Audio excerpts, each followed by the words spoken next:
This guide will help you enable controller drift in PUBG for a better gaming experience. Follow these steps to adjust your settings effectively. Step 1. Access game settings. Open PUBG and navigate to the main menu. Click on the settings icon to enter the game settings menu. Step 2. Select controller settings. Within the settings menu, find and select the controller tab. This section contains all the options related to controller configuration. Step 3. Adjust sensitivity settings. Look for the sensitivity settings for your controller. Adjust the sensitivity sliders to your preference, which can help in managing controller drift.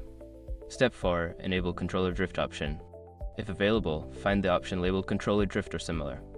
Toggle this option to enable it, allowing your character to respond more fluidly to controller movements. Step 5. Save and test changes. After making your adjustments, be sure to save your settings. Launch your game to test the changes and see if the controller drift works as intended. By following these steps, you should be able to enable and customize controller drift in PUBG for a more enjoyable gaming experience. Happy gaming!